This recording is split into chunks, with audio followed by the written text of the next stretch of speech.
নমস্কার বন্ধুরা, ছাদ বাগানে আনার গাছে কি পরিচর্যা করলে আপনারা এই রকম আনার পাবেন তা আমি এই ছোট্ট ভিডিওর মাধ্যমে আপনাদের বলবো। বন্ধুরা, আনার গাছ তো সবাই লাগিয়ে ফেলে, সেখান থেকে আনার পাওয়া কিন্তু একটু টাফ আছে।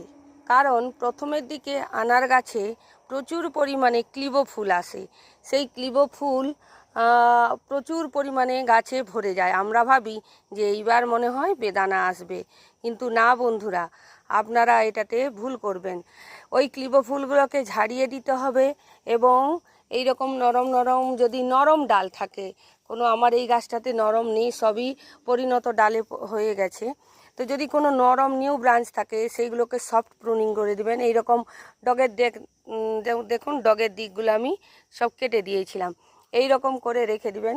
তারপরে এইখানে চেষ্টা করবেন যে বুস্টার টু আপনারা 4 থেকে 5 ফোঁটা জলে দিয়ে আপনারা কি করবেন, এইটাতে ভালো করে মিশিয়ে এইখানে স্প্রে করে দেবেন।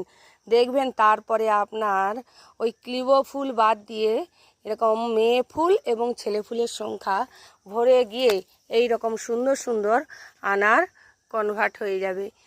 আর একটি জিনিস এই আনার গাছের সমস্যা তৈরি করে, সেইটি হলো কি না, আনারের এই যে দেখুন মুখের কাছে কালো হয়ে গিয়ে ফল নষ্ট হয়ে যায়। এই যে কালো হয়ে গেছে দেখুন, এটা তাও আমি এখানে চিকিৎসা করেছি, কিন্তু তা সত্ত্বেও এখানে একটু অ্যাটাক হয়েছে।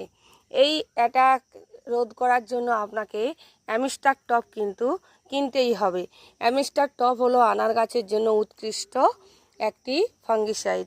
সেই অ্যামিস্টার টপ আপনারা যদি 1 লিটার জলে 1 গ্রাম যদি গুলিয়ে, 1 গ্রাম নয় ভুল বলছি, 1 মিলিলিটার যদি গুলিয়ে এটাকে ভালো করে স্নান করে দেন, আর এই যেই জায়গাগুলো দেখবেন ফল ধরার পর কালো হয়ে গেছে, ধারালো একটা ছুরি দিয়ে সুন্দর করে কালো অংশটা ছেঁটে তারপরে ওই অ্যামিস্টার টপ স্প্রে করে দেবেন।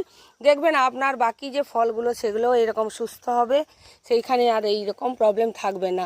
আর 4 দিন পরে আবার একবার একটা ডোজ ওই রকম দিয়ে দেবেন। দেখবেন আপনার আনার গাছে, এই আমার আনার গাছটা নিজের হাতে তৈরি করা। আমি তো ভেবেছিলাম যে আনার গাছটাতে আনার মনে হয় এবছর পাবো না, কিন্তু না বন্ধুরা, আমি ঠিক পেয়ে গিয়েছি। আসল কথা আমাদেরকে একটু ধৈর্য ধরতে হবে, এখানে নতুন নতুন আবার আনার আসছে। এই রকমভাবে আপনারা আনারের করুন, ট্রিটমেন্ট করুন, দেখবেন প্রচুর আনারে ভরে যাবে। কেমন লাগলো ভিডিওটি জানাবেন, চ্যানেলটিকে সাবস্ক্রাইব করতে ভুলবেন না।